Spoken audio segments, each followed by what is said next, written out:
Hola nuevamente. Bueno, lo que vamos a ver ahora es un gráfico que resuma de alguna forma el conjunto de medidas que analizamos hasta este momento.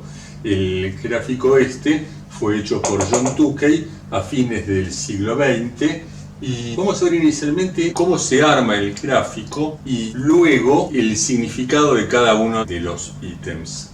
Por ejemplo, supongamos que de un conjunto de datos pudimos hacer el cálculo de los cuartiles. Vemos el cuartil 1 cuánto vale, el cuartil 2 y el cuartil 3.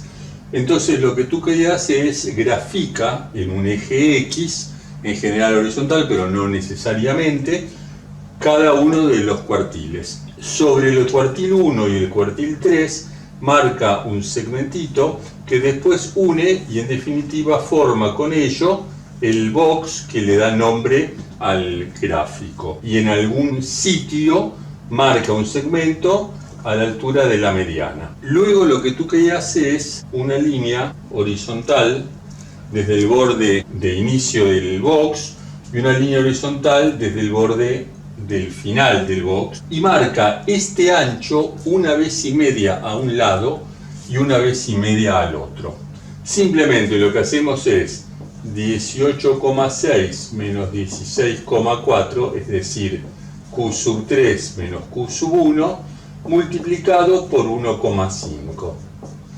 Esto da un total de 2,1 por 1,5, esto es 3,15. El 3,15 va a ser la distancia que se quite a 16,4 y la distancia que se sume a 18,6. Es decir, 18,6 más 3,15 da 21,75. Supongamos que este sea el valor, 21,75, y 16,4 menos 3,15 da 13,25.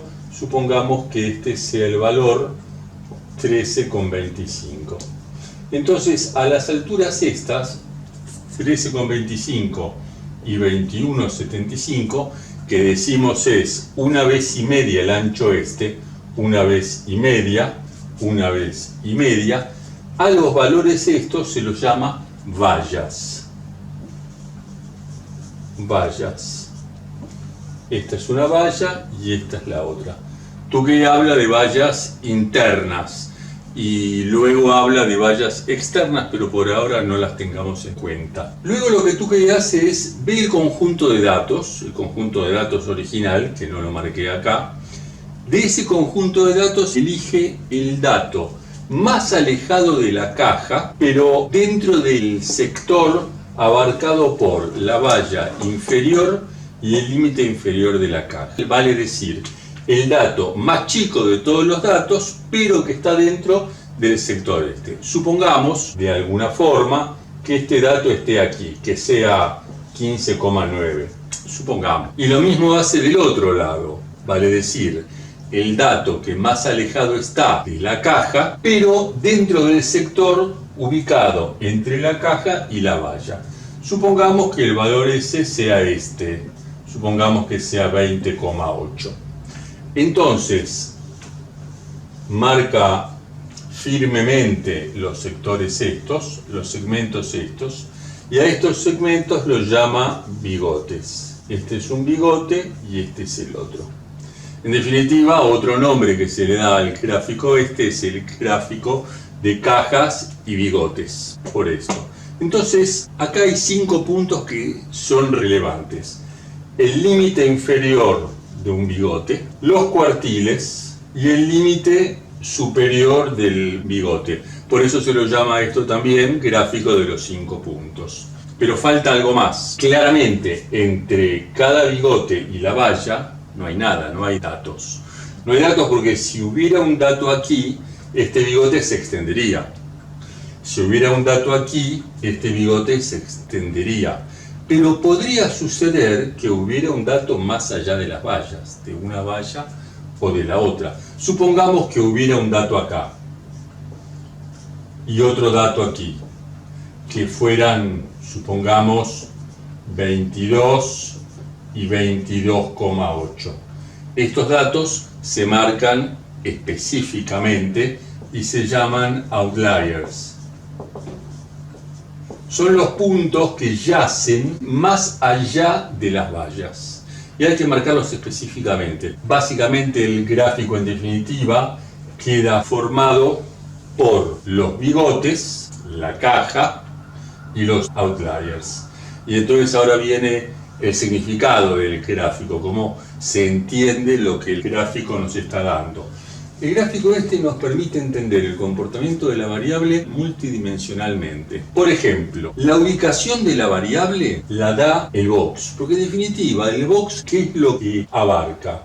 El box está abarcando la mitad de los datos, la mitad del centro.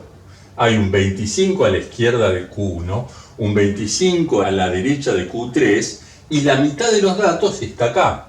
Significa que la posición de la variable está dada por la caja, reflejada aparte por donde la mediana está, que también es una medida que nos indica de alguna forma el centro de la variable. ¿Cómo medimos cuál dispersa está esta variable? Lo medimos básicamente viendo si la caja es más angosta o más ancha. Uno puede pensar que si los cuartiles están más juntos, esta variable se dispersa menos que si ambos están alejados. En definitiva, cuán dispersa esta variable está indicándola de alguna forma por la distancia intercuartílica, es decir, un cuartil menos el otro, el cuartil 3 menos el cuartil 1.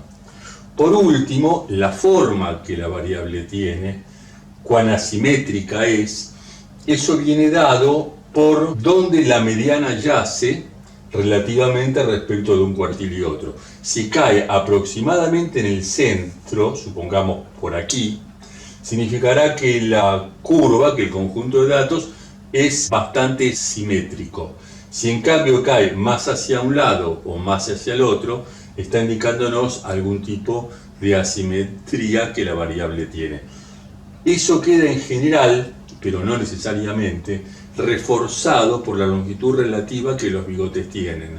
Si el bigote es más corto de este lado que de este lado, y a su vez el cuartil es más corto de este lado que de este lado, significa que de alguna forma el conjunto de datos puede estar representándose de esta manera, que es una variable con asimetría positiva, es decir, el conjunto de los datos a la derecha se aleja más lentamente y la masa se nos concentra en el sector este de la variable, en el sector este de la variable.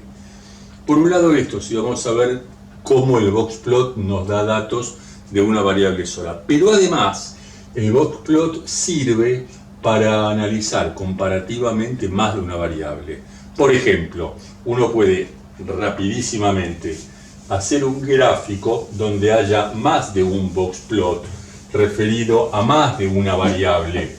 Por ejemplo, una variable 1 y una variable 2, una variable x aquí, una variable y por acá, y un boxplot que nos esté indicando los valores de la variable en el eje de ordenadas. Entonces la caja se puede graficar así: este es un bigote, este es el otro, este es un bigote, este es el otro, y a lo mejor la mediana cae aquí o cae aquí.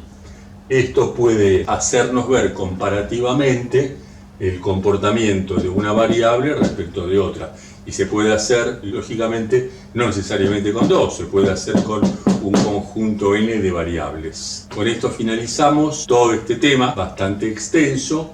Nos vamos a ver en la unidad próxima con el tema de probabilidad. Nos estamos viendo, gracias.